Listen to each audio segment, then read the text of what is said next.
couldn't speak to you in Chinese, so hopefully this will be fine. So thank you again to Professor Wang for having me today.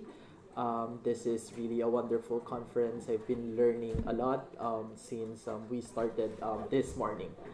I'm part of a research network called the Digital Citizenship in Asia Research Network. This is based at the Department of Communications and New Media at the National University of Singapore. And we have been working together for several years, researching different forms of digital citizenship around the region. Just recently, actually, we published a special issue of the e-journal Refeng Shueshu, I don't know if I pronounce it correctly, on digital citizenship in Asia, and I contributed an article in that special issue, and I will be drawing from that work in what I will be discussing today. I think that as we have been discussing so far in this conference, our previous speakers are very much right. We need to pay attention to Asia when we are talking about network societies, right? And Southeast Asia as a region, for example, these are where you will find countries who are biggest users of social media, including, for example, I come from the Philippines. We're one of the world's biggest users of Facebook. And I also study Indonesia, which is almost like the second next country to use Facebook as well.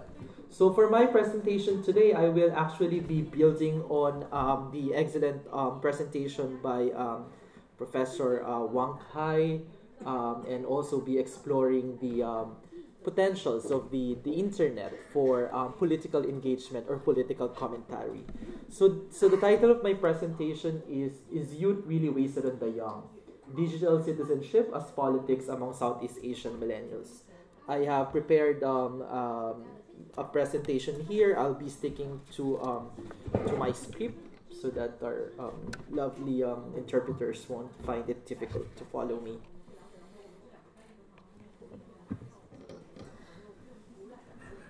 So I'm not sure if this is also the same in Chinese mainstream media, but if we are to believe the wave of popular articles written in the recent years, political participation is just one among the many things that the millennial generation has supposedly ruined or abandoned. You can see there tons of links that we as millennials have supposedly killed.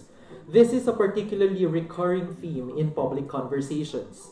The reliance of the new generation to digital technologies, from mobile dating apps like Tinder and I believe it's called Tantan here in China, to social media platforms like Twitter, Instagram, and WeChat. These kinds of reliance of the new generation to digital technologies have supposedly changed the world for the worse. They highlight the alarming amount of time that today's young people spend on the internet. They malign millennials as a self-absorbed generation, seized only by trivial matters like dating and fashion. They accuse today's young generation as having no clear commitment to traditional exercises of political citizenship like voting, joining political mobilizations, or participating in political parties. Millennials, in addition to many things, have supposedly also endangered the legitimacy and sustainability of contemporary political institutions. But I ask in this presentation, is this true? Are millennials really politically apathetic? Are netizens politically apathetic? And this is a question that we have been engaging since the start of this morning. The picture I argue in this presentation is more complex and nuanced in reality than portrayed by these mainstream conversations. While the youth may be dissatisfied with mainstream politics, that's very much true anywhere else in the world, they are also nevertheless involved in emerging forms of civic engagement that takes place outside the institutionalized sphere of politics, meaning in new sites, including the digital spaces. Around the world, young people are turning to new kinds of political involvement. like civic volunteerism and digital citizenship. Contemporary forms of civic engagement among the youth seems to broaden what counts as meaningful political participation. This includes public expressions of non-heteronormative identities and the introduction of, for example, ethical or environmental criteria in choosing which goods and services to patronize. There's reason to believe that moral panic may have once again clouded dominant understanding of how the youth of today are redefining political participation. New ways of what it means to participate in politics is being generated by the millennial generation. The task, therefore, is for researchers to uncover the changing nature of this politics. This is what I intend to do in this presentation as I show you that digital citizenship is an emerging form of politics among Southeast Asian millennials.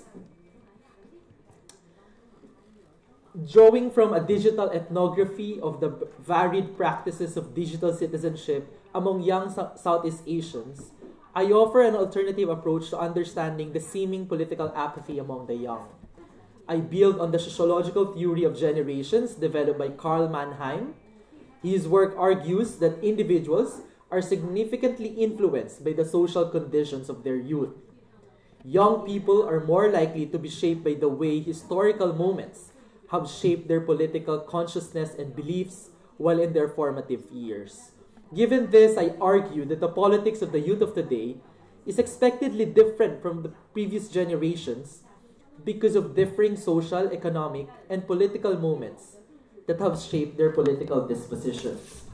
Unlike previous generations, millennials grew up in a world characterized by economic precarity, social isolation, and political exclusion. We live in a time of worsening economic vulnerability. The mobility aspirations of millennials have been frustrated by the expansion of precarious types of employment, retreat of labor rights and benefits, as well as vast income inequalities within and across the world. For example, the supposedly job-hopping culture of millennials, that millennials can't just stay in one job, which is negatively portrayed as one of their bad working attitudes, is in fact should be seen as a reflection of the prevailing job insecurity in the market. Millennials also grew up under an increasingly globalized but socially isolated world. Long-distance intimacy and parenting at a distance characterize how many young Southeast Asians, for example, were raised by their overseas parents in recent years. With a large number of the previous generation away from their countries, this might have also affected the intergenerational sharing of collective memories and other modes of political socialization that is traditionally played by parents and families. Worse, the exclusionary nature of politics in these countries has also nourished a sense of political detachment among the youth. Participation in mainstream politics is seen as a rather futile exercise. It is associated with corrupt, selfish, and questionable individuals. It is not a career path for many millennials. Their lack of trust to politicians and government institutions also extend to activist groups and even civil society groups. For example, civil society, which used to draw big numbers of young and idealistic youth, has been badly splintered and have resorted to frequent infightings. With their voices silenced and their capacity to shape their own futures disregarded, their own kind of politics is born. This is what I call the politics of digital citizenship.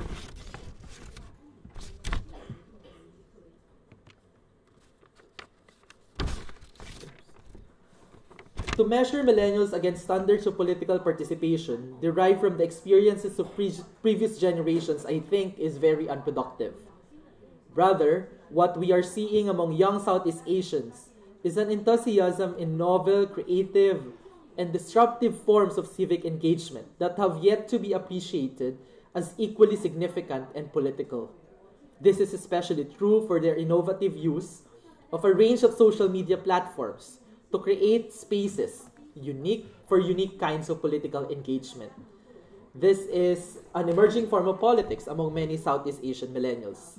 Millennial politics, compared to the previous generations, is distinctly personal and organizationally amorphous. On the one hand, a personal orientation in politics is characterized by an appeal to everyday authenticity rather than to spectacular expressions of politics. It demands an expression of one's political conviction in everyday life context rather than in spectacular but episodic moments. On the other hand, their politics is also organizationally amorphous. It rejects highly hierarchical and tightly organized forms of participation. Instead, they prefer leaderless movements, crowdsourcing, and other flexible forms of organizations. This preference for a combination of a personally oriented politics that is amorphous in nature is reflected in the enthusiasm of young Southeast Asians with digital citizenship. As digital natives, they are more inclined to carry out their politics in and using the wide range of affordances provided by the internet. Not only are they spending a considerable portion of their everyday life in the web, they are also depending on it for other functions such as academic needs, social connections, and even political participation. By leveraging the affordances of the varied internet platforms, from social media to mobile applications, they have also found it as a suitable site to promote its responsible use as well as their own social advocacies. Digital citizenship, then, refers to the practice of mostly young people who are native experts of digital technologies to create and engage in the social world by generating and consuming digital contents. For today, I show two particular examples. I will be drawing with our work on Indonesia. This is a work being done in collaboration with my friend from the University of Melbourne, Dr. Anisa Beta, and the other from my own individual research in the Philippines to demonstrate what I have been arguing so far. I have plenty of examples, but I will be focusing on these two because I think that these are the interesting cases.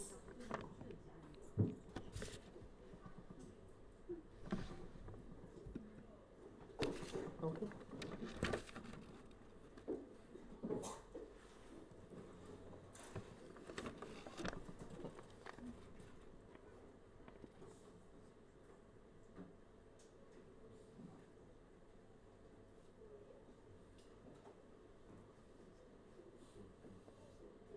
Okay, so this is an Instagram account of Arguelles Is. She has millions and millions of followers in Indonesia, and she's very particularly famous in Indonesian Instagram. She's part of what they call the hijabers community in Indonesian Instagram, who are veiled young women who wears the Muslim veil, who are using Instagram to express a fun and colorful take on Islam. These women, so Arguelles is not just alone, there are many women like her. They draw millions and millions of followers, especially among their fellow young Indonesian women. The identity they are representing and pushing for in Instagram is that hijabers, as they call themselves, or a woman who wear hijab, can be both religious but also fun and fashionable. They create digital contents about being a young Muslim woman focusing on fashion and lifestyle. As you have seen, I think I can play it again. Okay. As you have seen, her content, for example, this one is very reflective of the content of the other hijabers in the Indonesian Instagram.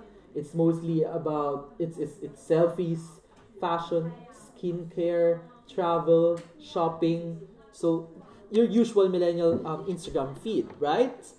And their massive presence in Instagram is most of the time dismissed as very trivial. Their Instagram profiles are seen as a reflection of a generation only obsessed with selfies and creating their online selves to gain a popular following. They are not doing anything special, but just focus on themselves. It is like what many other people have said, what many millennials does. But I think that this is a very unfair characterization of what they really do, especially if their political potentials, the political potentials of using Instagram for the hijabers women are reconsidered. The social and political landscape of Indonesia, for example, has undergone significant transformation since its democratization in 1998. In the recent years, Islamist organizations have been challenging the secular model of democracy that the country has long adopted. What is not captured in mainstream conversations about this is the role of these seemingly unimportant hijabers in Instagram. Actually, this hijabers community in Indonesian Instagram are what I call religious social media influencers. These young Indonesian women plays a significant role in promoting religious piety and non-secular citizen identities among their followers. So for example, during the last elections, just this year, along with their usual posts about the good coffee shops they have visited and the new fashionable clothes they are wearing, they were also promoting this hashtag Muslim Vote Muslim. They insist that Muslims have a religious duty to vote for their own, and this challenges traditions of secularism that has long prevailed in Indonesian democracy. This is not seen by the mainstream media, but has attracted so much following, especially among young Indonesian women. Clearly, the use and the promotion of this hashtag, despite being promoted using pictures like this, seemingly innocent, seemingly just fun and usual millennial Instagram photo, is a subtle but no less significant political act. Hijabers in Indonesian Instagram creatively fuse commercial, religious, and political potentials in their practice of everyday digital citizenship. If you will if you have access to Instagram, you can check out these profiles or check out this hashtag, and you will see many examples of this. So they will be posting pictures of their friends wearing hijab and just use the hashtag Muslim Vote Muslim, posting photos of popular milk tea shops in Indonesia and use the hashtag. So I argue that this is clearly a subtle but very significant political act. The other example that I wish to draw your attention to is the alter community in Philippine Twitter. The alter community is a clandestine network of anonymized Philippine Twitter accounts featuring one's alternative identity, alter for alternative. The primary purpose of this community is for its members to explore their alternative identities by providing a space for dating, but mostly sexual activities, including looking for partners for casual sex, finding an audience for online sexual exhibitionism, and creating a network to exchange amateur pornographic materials. While predominantly seen as a deviant community, its membership and reach has grown over the years. For example, this particular user called Laguna Tripper enjoys a very large following in the alter community in Philippine Twitter, around 7 million. The same with the other one, the Trojan Voyager, also enjoys a large following. So they are some of the most popular alter users. And as you would see in these tweets, in these photos, is that usually they hide their identities by either by wearing physical masks or by putting emojis on their faces, right? And they usually post photos of their bodies, working out, and of course I can't show you photos of the other things that they post, usually very sexually explicit photos or videos involving their sexual encounters with strangers that they meet in this alter community in Philippine Twitter. As expected, as you might expect as well, this alter community is represented pejoratively in public conversations. It is seen as the ultimate proof of an irresponsible, young, wild, and free generation in which hooking up with complete strangers is cool and the consumption of pornography is normalized. Yet also hidden to these critics are how the same spaces and practices that they malign demonstrate how millennials engage in politics and redefine what counts as political participation. While it may appear that these sexual contents reflect a generation's political apathy, a closer look into the contents of their tweets will also reveal otherwise. So these sexual contents, as you will see in this two photos, are also interspersed with serious reminders, but written in a youthful manner, to practice safe sex and regularly get tested for sexually transmitted diseases such as HIV/AIDS. Many also engage in discussions to clarify common misconceptions on reproductive health. Alter users promote resources produced by other advocacy organizations, especially on sexual health. And this means that aside from physical well-being, conversations on respectful relationships, stigma among people living with HIV/AIDS, and discrimination experienced by gender minorities also thrive. So you will see in this photo, the one on the left, this is the same alter user as the one that I showed you in the previous slide. He posted his most recent test for HIV, and asking his very huge following to do the tests regularly as well, as he often does. And one of the misconceptions, or at least disinformation surrounding testing for HIV/AIDS, is on the window period in which you have to do the test. And you can see clearly in this tweet that is also written there. On the right side of the slide, the photo on the right is sort of like an advertisement for this condoms and other products. It is also very common for companies producing these kinds of products to tap alter users, to recruit alter users to promote their products, because it is in line with the advocacy of many alter users for reproductive health, sexual health, etc. So one of the most notable examples of this practice is how famous alter users would regularly take advantage of their own online clout to remind their followers and readers to always practice safe and consensual sex. While subtle, these practices demonstrate how alter users can talk about and perform their sexual lives online, while also talking about and performing their advocacies, including sexual and reproductive health. It is no less political, I argue, especially in the Philippines, where conservative groups, especially the Catholic Church, regularly publicly mobilize in the streets against reproductive health-related policies. Intermesh in how they typically participate in this very niche and subculture alter community are hints of the politics in their practice of their own kind of digital citizenship.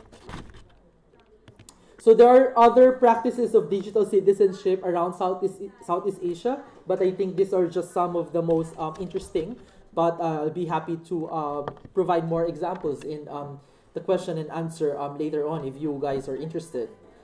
So the problem is that it is easy to dismiss these practices of digital citizenship, as acts of an irresponsible and politically apathetic generation.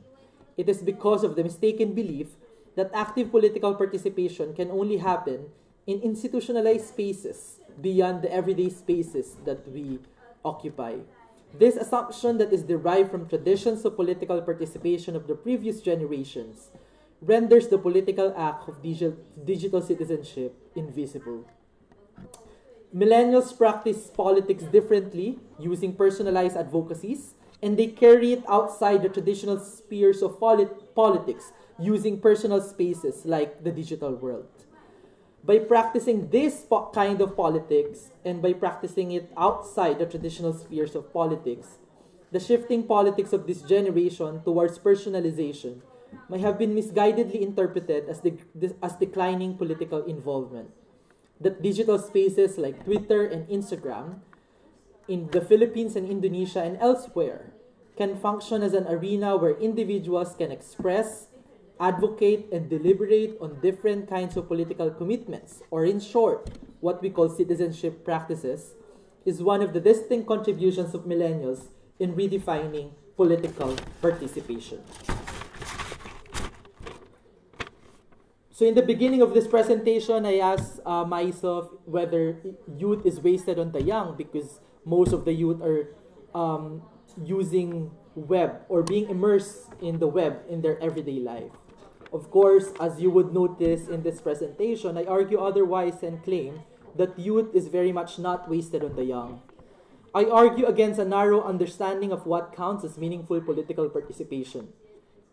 I make a case for broadening our gaze from a view political participation dependent on formal sites such as the streets or the parliament, to visual, creative, embodied, and emotive expressions of political claims in the digital sphere, as I have shown you in my previous slides. We have so much to lose by ignoring the mundane, the everyday, and the ordinary practices of digital citizenship, especially as we enter this new era of digital century, where netizens thrive. As Alexander Galloway suggests, and I close my presentation with this quote, it is practices that appear politically innocent that at the end of the day are the most politically charged. Thank you for listening to my presentation, and I look forward to your questions and comments.